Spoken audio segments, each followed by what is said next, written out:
السلام علیکم، صداقت نامہ میں خوش آمدید۔ جیسا کہ آپ جانتے ہیں ملک کا سیاسی پارہ ہائی ہو رہا ہے، اسی طرح دوسری جانب معیشت دن بدن کمزور ہوتی جا رہی ہے۔ اس کی وجہ جاننے کے لیے آج ہم نے مدعو کر رکھا ہے، ہمارے مہمان ہیں کسٹم کلیئرنس ایسوسی ایشن کے چیئرمین ہیں، معیشت پر ان کی گہری نظر ہے، کراچی سے جناب ارشد جمال صاحب۔ سر خوش آمدید، آپ نے ہمیں وقت دیا ہے۔ سر یہ بتائیے گا کہ کسٹم ڈیوٹی کیا ہے اور عام آدمی کو آپ کیسے سمجھائیں گے؟ کسٹم ڈیوٹی اور اس کے جو اسٹرکچرز ہیں اس کا میرا خیال ہے ایک عام آدمی سے کوئی تعلق ہی نہیں ہے، کیونکہ یہ ٹوٹلی ہمارے بزنس پہ ڈپینڈ کرتا ہے، اور یہ ڈپینڈ کرتا ہے کہ کس طریقے سے جو ٹیکسز ہیں ان کو امپوز کیا جائے اور اس میں اسمگلنگ کے جو فیکٹرز ہیں ان کو کم کیا جائے۔ لہذا عام آدمی جو ہے اس کا اس سے کوئی تعلق نہیں ہے، یہ ایک ٹیکنیکل ایشو ہے، اور جو حکومتیں ہوتی ہیں اپنے حساب سے اس کے ریموٹ کنٹرولز بڑھاتی رہتی ہیں، اور یہ صرف کسٹم ڈیوٹی تک محدود نہیں ہوتا، اس میں کسٹمز کا ویلیوشن ڈپارٹمنٹ بھی ہے، تو اس کے ساتھ مل کے یہ والیوم کو اوپر نیچے کر کے، اور میں یہ سمجھتا ہوں کہ انتہائی ایک فرسودہ سا نظام ہے، اور ہمارے یہاں کوئی ریسرچ ڈیولپمنٹ نہیں ہے کہ ٹیکسز کس طرح لگنے چاہیے، پالیسیز کیا ہونی چاہیے، کس طریقے سے امپورٹ اور ایکسپورٹ کو کنٹرول کیا جائے۔ سر یہ بتائیے گا کہ امپورٹڈ اشیاء پر ٹیکس کیسے لاگو کیا جاتا ہے، اس کی پالیسی کیا ہے؟ جو امپورٹڈ اشیاء ہیں اس پر جو ٹیکس لاگو ہوتا ہے اس کی ریشو کیا ہے، کس طرح؟ ہمارے یہاں پاکستان میں ہائیسٹ ریٹ ہے، سب سے زیادہ پوری دنیا میں، اور اس کی بنیادی وجہ یہ کہ ہم جو اصل ریونیو اس کی طرف توجہ نہیں دے رہے، وہ ہمارا ایکسپورٹ ہے، اور جو ہم امپورٹ کے اوپر انحصار کرتے ہیں اور امپورٹ کے اوپر ہی ہم ڈیوٹی ٹیکسز لگا کے یہ سمجھتے ہیں کہ ہم نے سارا ریونیو حاصل کر لیا ہے۔ گورنمنٹ آف پاکستان یا اس کے جتنے بھی ادارے ہیں وہ امپورٹڈ جو ریونیو ہے اس کو ریونیو کہتے ہیں، جبکہ ہم یہ کہتے ہیں جو ایکسپورٹ ہے دیٹ از ریونیو۔ اچھا جمال صاحب یہ بتائیے گا کہ کسی بھی ملک میں اشیاء مہنگی کیوں ہوتی ہیں، اور پاکستان میں جو مہنگائی ہے اس کی وجہ کیا ہے؟ اصل میں ہم پرانے پاکستان کی بات کرتے ہیں، نئے پاکستان کی بات کرتے ہیں، ہم مختلف صوبوں کی بات کرتے ہیں، لیکن ہم میں سے کوئی خود مختار پاکستان کی بات نہیں کر رہا، ہم میں سے کوئی خود اپنا مضبوط پاکستان کی بات نہیں کر رہا۔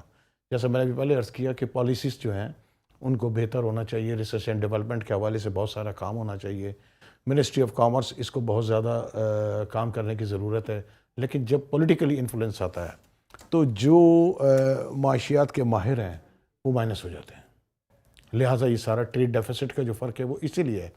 مثلاً ہمارے ہاں اس وقت ہوائی چپل جو ہے اس کے تقریباً 3-4 ہزار کنٹینر باہر سے امپورٹ ہو رہے ہیں، اور پاکستان میں ایک ہوائی چپل بھی بنانے کے قابل نہیں ہیں ہم اپنے پہننے کی ہر چیز باہر سے امپورٹ کر رہے ہیں، اور اس کی بنیادی وجہ یہ ہے کہ ہمارے یہاں جو انڈسٹریز ہے ان کی کیئر نہیں کی جا رہی۔ مثلاً میں یہ سمجھتا ہوں کہ جو لوکل کنزمپشن کی چیزیں اس کے لیے انڈسٹریز کو یہاں فروغ دینا چاہیے تاکہ ہمیں باہر سے امپورٹ نہ کرنی پڑے۔ ہمارے یہاں جو شوز ہیں، میں ابھی کیونکہ اس کے بہت زیادہ میں نے دیکھا اس کو، شوز جو ہیں چاہے آپ کسی بھی برانڈ کے لے لیں وہ چائنا سے بن کے آ رہے ہیں، ان کا برانڈ ان پہ فکس ہوتا ہے۔ ہمارے یہاں جتنی انڈسٹریز ہیں شوز کی وہ ختم ہو گئی ہیں۔ ہونا یہ چاہیے کہ بجلی، پانی، گیس اس کی کمی بتائی جاتی ہے، اور اس کی وجہ سے جی انڈسٹریز چل نہیں پا رہی۔ سر لاہور میں باٹا فیکٹری نہیں ہے، اسی طرح سروس بھی ہے، باٹا بھی ہے، وہ یہاں نہیں بنا رہے؟ نہیں سر، باہر سے آ رہا ہے، وہ بھی چائنا سے منگوا رہے ہیں؟ چائنا سے آ رہا ہے، باقاعدہ لیبل لگ کے آ رہا ہے، وہ لیبل ان کا لگا ہوتا ہے، وہ جوتے کا آپ چلا دیکھ لیں اس میں لگا ہوا ہے باٹا یا جو بھی برانڈز ہیں، ٹھیک ہے نا، ساری چائنا سے آ رہے ہیں، سب چائنا سے آ رہے ہیں۔ اس کی بنیادی وجہ یہی ہے کہ ہمارے یہاں انڈسٹریز ہیں ان کے لیے پالیسیز نہیں بنائی جا رہی۔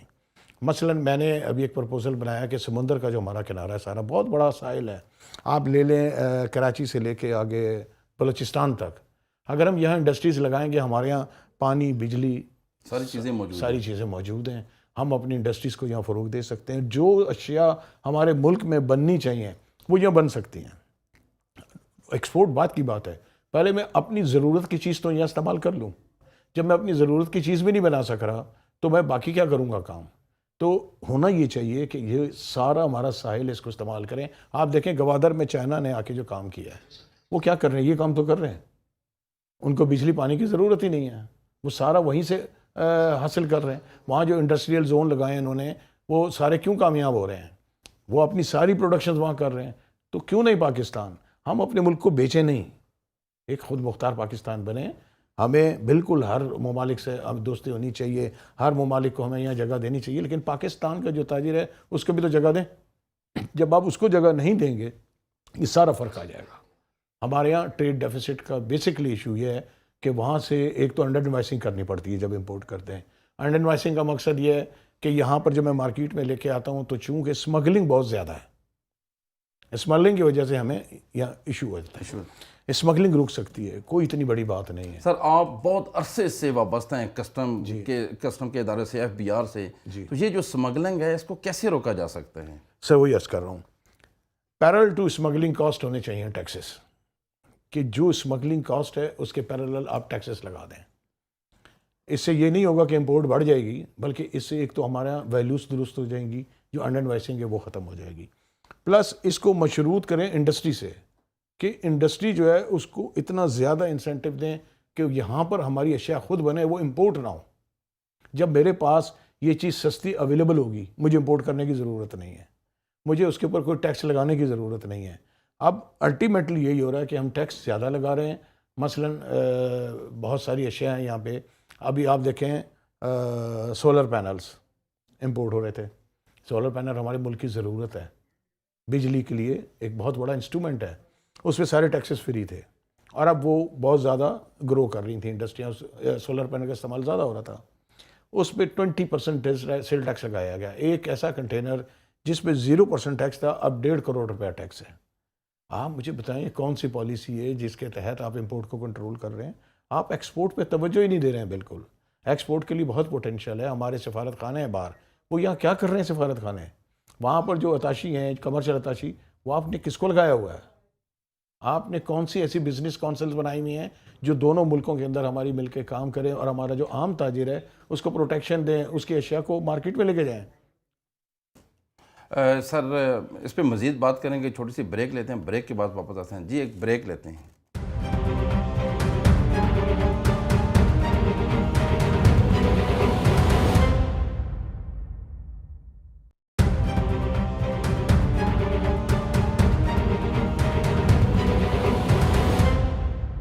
بریک کے بعد خوش آمدید۔ سر یہ بتائیے گا کہ ملک میں پیٹرول اور جو دیگر اشیاء ہیں ان کی قیمتیں بڑھانے سے کتنا فرق پڑے گا؟ کیا یہ معیشت کے لیے ٹھیک ہے؟ ہماری معیشت ویسی تباہ حالی کا شکار ہے۔ اس وقت اس بات کی اشد ضرورت ہے کہ ہم ان چیزوں پر کنٹرول کریں اور ان کی قیمتیں نہ بڑھائیں۔ اس کی وجہ یہ کہ عام آدمی کی زندگی پہ اور زیادہ برا اثر پڑے گا، اور اس کی وجہ سے کرپشنز اور جرائم بڑھ جائیں گے، کیونکہ روزگار ہے نہیں۔ اس کے بعد مہنگائی کے بعد آپ خود اندازہ لگائیں کہ ایک آدمی کی جو قوت استطاعت ہے ہی نہیں کہ وہ کوئی اشیاء خرید سکے، سبزی۔ لیکن دوسری جانب جو ہے وہ ملک کمزور ہوتا جا رہا ہے، اگر ہم نہیں بڑھائیں گے تو ملک کمزور ہی نہیں، ملک کو تباہ حالی کی طرف لے جایا جا رہا ہے۔ اگر اس کی پرائزز کو بڑھا دیا گیا تو ہمارے لیے کنٹرول کرنا بہت مشکل ہو جائے گا۔ سر یہ بتائیے جائے کہ پاکستان جیسے ملک کو IMF سے کیسے جان چھوڑی جا سکتی ہے؟ بہت آسان کام ہے۔ IMF سے کہ جان چھڑانا کہہ لیں یا غلامی سے، بات ایک ہی ہے۔ بات یہ کہ غلامی سے جان چھڑانے کے لیے یہ آپ دیکھیں، چائنا جو آزاد ہوا تھا ہمارے شاید 1 سال بعد، ٹھیک ہے، آج چائنا نے پوری دنیا کو جیت لیا ہے، بغیر کسی جنگ کے جیتا ہے، اور آج وہ اپنی پروڈکشنز بند کر دے تو ملک کے ملک تباہ ہو جائیں۔ یہ پوزیشن ہے۔ ہمارے یہاں بہت پوٹینشیل ہے۔ ہمارے یہاں جو عام آدمی ہے اس کی جو مزدوری کی کاسٹ ہے وہ بہت کم ہے۔ ہمارے یہاں بہت سے ایسے وسائل ہیں جس کی بنیاد پر ہم ان سب چیزوں سے جان چھڑا سکتے ہیں اور IMF سے جان چھڑا سکتے ہیں۔ میں اس میں ایک بات اور عرض کرتا چلوں کہ بہت ساری ہمارے یہاں دی گئی ہیں، کہنا چاہیے ایمنسٹی، اور ایمنسٹی میں کہا گیا جی 5% دیں، آپ کا یہ ٹیکس فری ہو جائے گا، آپ وہ ہو جائے گا، اس میں گرین میں آ جائیں گے، فلانا ہو جائیں گے۔ ایمنسٹی ایک اور دینی چاہیے، ہمیں ذرا کھل کے کام اب بات کریں، لیکن جو بزنس کمیونٹی ہے پچھلے دنوں نے کہا ہے کہ ہمیں جو ہے IMF کے بغیر ہم چل ہی نہیں سکتے، ان کا تعاون ہوگا تو ہم چل پائیں گے۔ چل سکتے ہیں سر، میں نے پہلے کہا خود مختار بنیں، چل سکتے ہیں۔ IMF کا قرضہ ہے نا، یہ چھوڑ دیں کس نے لیا، کیسے لیا، کب لیا، کیا اس کے اثرات ہوئے ہیں، ٹھیک ہے نا۔ بات یہ ہم نے اس چیز سے جان کیسے چھڑانی ہے۔ لیکن ارشد جمال صاحب واپس کیے بغیر ہم کیسے خود سر مختار وہی عرض کر رہا ہوں ہمارا ملک کا ایک ایک بچہ بہت مضبوط ہے. ہم لوگ اپنے پاکستان کی اس قرضے سے جان چھڑا سکتے ہیں, لیکن وہ اسکیم نہ ہو کہ قرض اتارو, ملک سنوارو اور ملک تباہی کی طرف چلا جائے. ٹھیک ہے, مثلا جب آواز لگائیں گے آپ نے دیکھا عمران خان ہو, نواز شریف ہو, کوئی بھی ہو, جب انہوں نے آواز لگائی لوگوں نے اپنے زیور عورتوں نے اتار کے دے دیے, بچوں نے اپنی پاکٹ منی دے دی, سب کچھ دے دیا. پانی کے لیے, ڈیم کے لیے بھی لوگوں نے پیسے دے, لیکن اب عوام ٹرسٹ نہیں کر رہی. ایسا لیڈر کون سا آئے گا جو اس طرح لیڈر نہیں, میرے نزدیک میں سمجھتا ہوں, ہو سکتا ہے میں غلط ہوں, آئی ایم ایف اور پاکستان کا ایک ایسا جوائنٹ اکاؤنٹ ہونا چاہیے. مثلا میں کہتا ہوں, مجھے کہیں جی 1 روپیہ روز آپ جمع کرا دیں, 22 کروڑ عوام ہے, 15 کروڑ تو ایسے ہیں جو پے کر سکتے ہیں. میں اگر 22 کروڑ روپیہ روز جمع کرتا ہوں, میں ایک چھوٹی سی بات کر رہا ہوں, یہ تو اس کا مطلب ہے اس اکاؤنٹ میں پیسے جا رہے ہیں ڈائریکٹ جہاں ہم نے قرضہ منا کرنا ہے, ہم قرضہ اتاریں گے. یہ ہمارا جو ملک ہے یہ اس میں ہمیں رہنا ہے. جو بھی جس نے کیا, جو برباد کیا وہ اپنی جگہ, لیکن اس چیز کی کیا شیورٹی ہے کہ قرضہ اتر جانے کے بعد پھر نیا قرضہ نہ لیا جائے گا, پھر ملک کی معیشت کو مضبوط کرنے کے لیے یہاں کی جو انڈسٹریز ہیں ان کو انسینٹیو نہیں دیے جائیں گے. لیکن آپ دیکھیں سمندر پار سر کیسے دلوائیں گے, جو بھی آتا ہے وہ دوسرے کو چور چور کے نعرے لگاتا ہے. میں نے عرض کیا ختم کر دیں, اب سوچنا یہ کہ آگے کیا ہونا ہے. مجھے بتائیں سمندر پار پاکستانی, ان کو یہ تو کہا جاتا ہے جی کہ آپ ہمیں پیسہ بھیجیں, ان کا پیسہ آ رہا ہے, ہماری معیشت مضبوط ہوگی, فلانا ہوگا. ان کے لیے آپ نے رکھا کیا ہے؟ مثلا میرے ملک میں اگر کاروبار نہیں ہے, میں آج ایک اسکیم نکالوں کہ جی سمندر پار پاکستانی جو پیسہ بھیجیں گے اس کو ہم اس انڈسٹری میں لگائیں گے, اس جگہ لگائیں گے, اور اس سے جو بچت ہوگی وہ بھی یہاں پہ ان کو دی جائے گی. میں پیسہ بھیج رہا ہوں حوالے سے, اس لیے جب میں بھیجتا ہوں بینکنگ چینل سے 4-5 روپے کا حوالے کا فرق آ جاتا ہے. اس فرق کو ختم کریں تاکہ پیسہ لیگل چینل سے آئے. پھر ان کے لیے ایسی سکیمز لائیں. باہر جو اوورسیز پاکستانی ہے, میں آپ سے عرض کروں, میری بہت سو سے ملاقات ہوتی ہے, وہ کہتے ہیں اس ملک کا قرضہ ہم اتار سکتے ہیں, لیکن کوئی ہماری سنے تو صحیح. ارشد جمال صاحب, آپ جو باتیں کر رہی ہیں وہ دل کو لگ رہی ہے, یقیناً یہ قوم کو بھی اچھی لگیں گی.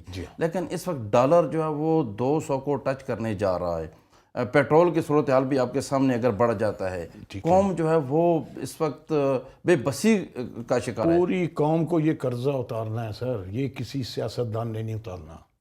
اگر ہم اس خواب و خیال میں رہیں گے کسی سیاستدان نے اتارنا ہے, یا ہم کوئی ایسا کام کر جائیں گے کہ خدا کی طرف سے پتہ نہیں ڈالروں کی برسات ہو جائے گی, ایسا کچھ نہیں ہوگا. عوام کو جاگنا ہے, اور عوام کو جاگنے کے لیے یہ کرنا پڑے گا, کس قرضہ اتارنے کے لیے آگے آئیں, اور ایسے لوگ سامنے آئیں جو یہ جو میں نے جیسے ایک چھوٹی سی بات کی, ہو سکتا ہے کوئی اس سے زیادہ اچھی بات کر جائے. قرضہ اسی طرح صورت میں اترے گا, اور ڈالر اسی صورت میں کم ہوگا جب ہم ڈیلی بیسس کے اوپر آئی ایم ایف کو واپس کریں گے. ہمیں قرضہ واپس کرنا ہے.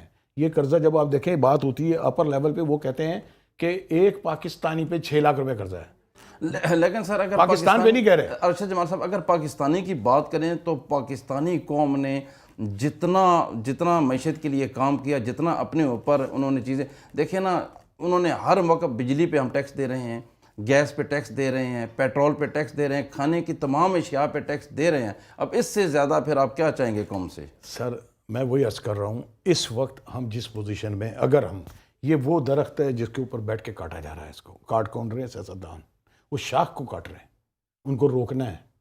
اس وقت اگر ہمیں باہر نکلنا ہے, انقلابی اقدام کرنا ہوگا, ہمیں قرض اتارنے کے لیے ایک دفعہ پھر عام شہری, ایک عام بچے کو اپنا جیب خرچ ڈالنا ہوگا. پتہ آج یہ چلے جائیں گے آئی ایم ایف کے پاس, ان کو بالکل وہ چھوٹ دیں گے, ان کو ڈالرز دیں گے, سب کچھ دیں گے, لیکن مزید ہمیں دلدل میں ڈال دیں گے. پھر اگلے والے آئیں گے, کہیں گے تو دلدل میں وہ ڈال گئے تھے. ہمیں انقلابی اقدام کرنا ہے. میں سمجھتا ہوں ہماری قوم میں سے کچھ لوگوں کو ایسے آنا چاہیے, کوئی ایسا سلسلہ ایک بننا چاہیے کہ اب لوٹ مار ختم کر کے, مجھے صرف یہ بتائیں کہ کچھ لوگ جو سیاستدان ہیں, اگر وہی کچھ پیسہ یہاں لے آئیں, یہ سب ڈالر والر نیچے آئے. یہ تو میرا بھی سوال ہے, قوم بھی یہی چاہتی ہے, میں بھی یہی چاہتا ہوں. سر یہاں پہ ایک چھوٹی سی بریک لیتے ہیں, بریک کے بعد مزید بات کریں گے. جی ایک چھوٹی سی بریک لیں.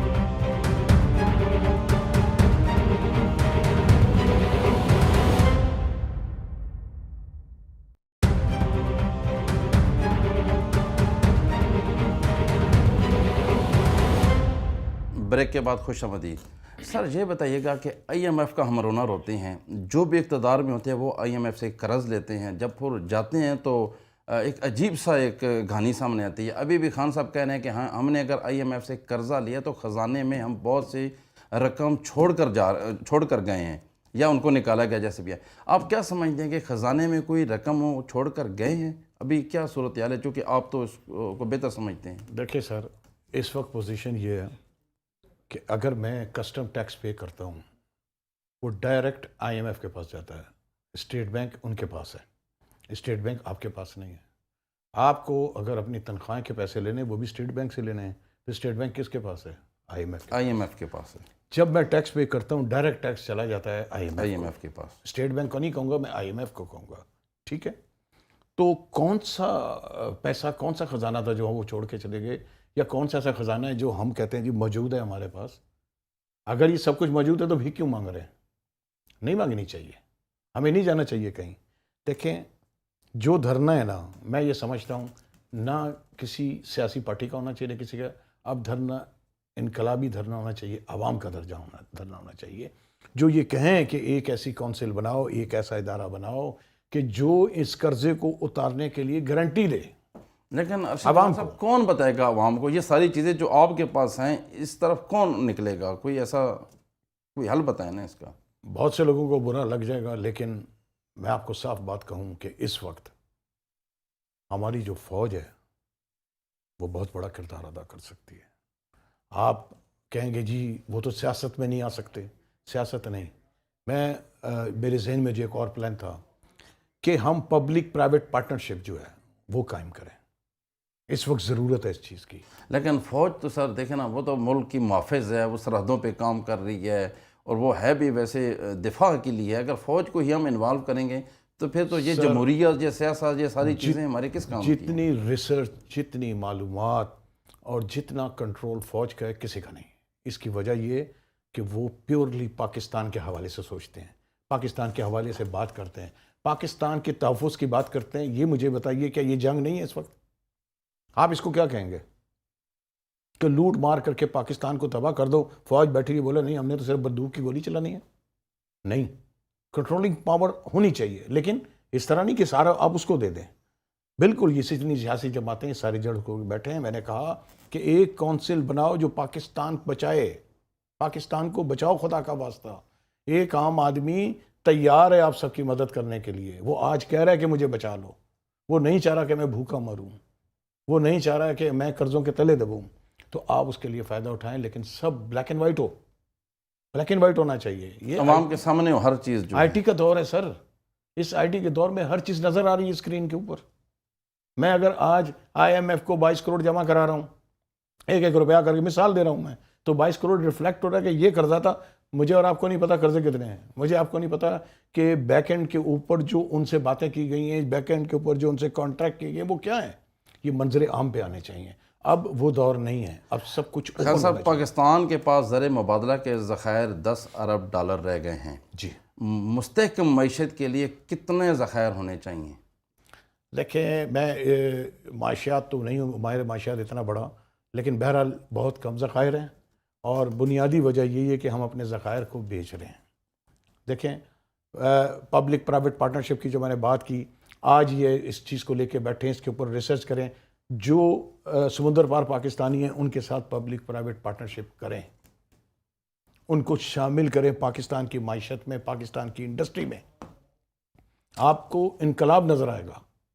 لیکن وہ آپ پہ اعتماد کیسے کریں گے؟ جو سمندر پار پاکستانی کرنے کو تیار ہر موقع پر پاکستان کی مدد کی ہے۔ سر، سمندر پار پاکستانی جتنا فکر مند ہے نا، آپ یقین کریں، ایک ٹیکسی ڈرائیور بھی ہے نا، وہ بھی سوچ رہا ہوتا ہے کہ یار اس ملک کے لیے کیا ہو رہا ہے، حالانکہ وہ باہر ہے، وہ ہم سے زیادہ، یہ جو عام ہم پاکستان میں رہ رہے ہیں، ہم سے زیادہ قربانی دینے کو تیار ہے۔ سر یہ بتائیے گا، کہا جا رہا ہے کہ جو حالات جا رہے ہیں خدا نخواستہ ملک ڈیفالٹ کر جائے گا، اگر ایسی صورتحال بنتی ہے تو پھر ہم کیا کریں گے؟ اللہ نہ کرے ایسا ہو، اور اگر ایسا ہوا تو پھر اس کا یہ مطلب ہے کہ وہ تمام بیرونی قوتیں کامیاب ہو گئیں، اور اس کے ذمہ دار صرف اور صرف ہمارے سیاستدان ہیں، جن کا یہ کام ہے۔ آپ کہتے ہیں نا جی فوج کا کام ہے صرف حفاظت کرے، تو جن کا کام تھا معیشت کو سنبھالنا، انہیں تو نہیں سنبھالا۔ پھر کون سنبھالے گا؟ کم از کم اس حد تک میں کہتا ہوں فوج پہ اعتماد ہے، پوری قوم کو اعتماد ہے، اور ہمیں چاہیے کہ ہم ان کو کہیں کہ اس میں انٹروین کریں۔ اس وقت الیکشن بھی ضروری نہیں ہے، اس وقت ایک انٹرم سیٹ اپ بنایا جائے، انٹرم سیٹ اپ کو ایک تھنک ٹینک کا نام دیا جائے، اس کے اندر سیاسی بھرتیاں نہ کی جائیں۔ انٹرم سیٹ اپ اس وقت آپ کا سیٹ اپ وہ ہوگا جس ملک کی معیشت کو سنبھال سکے گا، الیکشن سے کچھ نہیں ہوگا، الیکشن سے پھر وہی کھچڑی بنے گی۔ آپ مجھے بتائیں نا کون سا ایسا وزیر ہے جو معیشت کے حوالے سے بات کر سکتا ماہر ہے؟ ہے جو مختلف ایسے جتنے وزیر ہیں میں ان کو جانتا ہوں، آپ یقین کریں آئی ایم ایف کا جو قرضہ ہے جعلی کہنا چاہیے کہ وہ پروجیکٹس ہیں ان کے اوپر قرضے لیے جاتے ہیں۔ میں خود ایک ایسا قرضہ تھا جس کا میں نے دفاع کیا جہاں مجھے موقع ملا تھا۔ تو ایسے کئی چیزیں کریٹ ہوئی ہیں، اب کم از کم 2 سال کا انٹرم کون سا قرضہ تھا سر جس میں پھر سر بات یہ کہ پھر کسی کا نام آ جاتا ہے وہ بڑا غلط ہو جاتا ہے۔ نام نہ لیں لیکن ایک پروجیکٹ تھا اور وہ تھا اس حوالے سے کہ ہمیں کراچی میں ٹرانسپورٹیشن کا جو سسٹم ہے اس کو کیسے صحیح کریں گے، جو بندرگاہ وغیرہ کے اوپر سارا سسٹم ہے۔ ایک غیر ملکی کمپنی ہے، اس کو کہا گیا جی آپ آ کے یہ اس کو کریں، کوئی پتہ نہیں $75 ملین کے $1 بلین کا وہ تھا۔ اتفاق سے مجھ جیسے ناکارہ آدمی کو بھی وہ لے گئے کہ جی آپ چلیں ہم آپ کو دکھاتے ہیں کہ ہمارے ملک میں کیسا سسٹم ہے۔ یہ کس سن کی بات ہے سر؟ 2019۔ اچھا جی ہم چلے گئے، جب واپس آئے تو میں نے کہا، جب پوچھا گیا میٹنگ کنکلوڈ ہوئی کہ جی اس میں آپ کیا سمجھتے ہیں، میں نے کہا آپ بتائیے اس کا ایکسپینڈیچر کیا ہے۔ انہوں نے ایک اماؤنٹ بتائی بہت بڑی، تو کہنے لگے آپ کیا کہتے ہیں، میں نے کہا اس کی کاسٹ 0 ہے۔ 2 سوال ہے۔ 0۔ حیران ہو گئے 0 کیسے ہے؟ میں نے کہا میرے بھائی یہ تمام جو ٹرمینل ایئرپورٹ کے میری ان سے میٹنگ ہوئی اور ان سب نے کہا جی ہماری یہ کارپوریٹ سوشل لائبلٹی ہے کہ ہم ٹرانسپورٹ کو یہاں پہ جگہ فراہم کریں، ہم ٹرانسپورٹ کے لیے یہاں پر ایک سسٹم بنائیں، اور اس کے لیے ہم اپنا جو تاجرے ہیں ان سے $1 بھی چارج نہیں کریں گے۔ آپ مجھے بتائیے آپ آ کے کیا کریں گے؟ میں نے کہا کسٹمز نے ایک سسٹم بنایا، اپوائنٹمنٹ سسٹم، کہ بندرگاہ میں جب گاڑی جائے گی، جیسی میرا کنسائنمنٹ ریلیز ہوگا، اپوائنٹمنٹ دے گا ٹرمینل، اور آپ کی گاڑی کہیں بھی کھڑی ہو، جیسے اوبر ہے، کریم ہے، اسی طرح وہ بھی ہوئی۔ آپ سمجھ رہے ہیں؟ اچھا پھر میں اپنی گاڑی کو خود دیکھ رہا ہوں کہ میری گاڑی کہاں موو کر رہی ہے۔ جدید سسٹم ہے، ان کو استعمال کریں۔ کس نے آپ کو کہا ہے $1 بلین لگائیں؟ سر یہ بتائے گا کہ عمران خان صاحب کی حکومت جانے کے بعد ہم نے دیکھا کہ ڈالر ایک بار پھر بھی لگام ہو گیا، جی جس کے معیشت پر برے اثرات پڑ رہے ہیں، اس کو کیسے کنٹرول کیا جائے گا؟ صرف قرضہ اتارنا ہے اور کچھ نہیں۔ قرضہ نہیں اتاریں گے کچھ کنٹرول نہیں ہوگا۔ مجھے بتائیں نا، ڈالر اگر آئل کی آپ بات کر رہے ہیں، آئل تو دبئی میں ہم سے زیادہ مہنگا ہے۔ اگر آپ پیٹرول کی بات کر رہے ہیں $50 زیادہ مہنگا ہے اس وقت، لیکن سری لنکا میں تو ہے ہی نہیں سر۔ ٹھیک ہے نا، تو وہاں زیادہ مہنگا ہے دبئی میں، جہاں پہلے کہتے تھے لوگ کہ سستا ہے، کوڑیوں کے مول ہے۔ دیکھیں نا، ہمیں دبئی سے نہیں سر، یا کسی ہمیں تو سری لنکا سے انٹرنیشنلی میں یہ بتا رہا ہوں بڑا ہے وہ ملک جو پروڈیوس کر رہے ہیں، یا وہ ممالک جو اس کے آپ کہنا چاہیے ٹھیکیدار ہیں، وہاں پر بڑھ گیا ہے۔ تو ہمارے یہاں تو ظاہر ہے پھر وہیں سے امپورٹ ہو رہا ہے نا، کہ ہم خود تو نہیں پروڈیوس کر رہے، لیکن اس کو کنٹرول کرنا ضروری ہے۔ سبسڈیز کے حوالے سے دیکھنا پڑے گا ہمیں کہاں دینی ہے جس سے ہماری معیشت بیلنس ہو۔ باقی آئی ایم ایف اور قرضہ وہ تو جانا پڑے گا ابھی فوری طور پہ جو امیڈیٹ ریمیڈی ہے اس میں اس کے بغیر گزارا نہیں ہوگا۔ ارشد جمال صاحب، آپ سے میرا آخری سوال ہے، پاکستان میں کلیئرنگ ایجنٹس کو کون سے 2 بڑے مسائل کا سامنا ہے؟ ہمارے یہاں جی سب سے بڑا مسئلہ ہے پالیسیز نہیں ہے۔ پالیسیز کی وجہ سے ہمیں بہت زیادہ مشکلات کا سامنا کرنا پڑتا ہے۔ اس کے لیے ہم نے بہت ساری سجیشنز دیں، تجاویز بھیجیں، لیکن جو اتھارٹیز ہیں اس پہ کام کرنے کو تیار نہیں ہیں، ان کو سننے کو بھی تیار نہیں ہیں۔ ہمارے یہاں جو بیوروکریسی ہے وہ بہت زیادہ حاوی ہے، مضبوط ہے سسٹم کی، جی مضبوط ہے، وہ کسی کو سننے کو تیار نہیں ہے، کسی کی بات سننے کو تیار نہیں ہے۔ جبکہ کسٹم ایجنٹس نے جو تجاویز دیں وہ اتنی مضبوط تجاویز دیں جس سے ایز آف ڈوئنگ بزنس جو ہے اس میں بہت زیادہ فرق پڑنا تھا، لیکن ease of doing business, cost of doing business, اس کا کوئی تصور نہیں ہے، کانسیپٹ نہیں ہے۔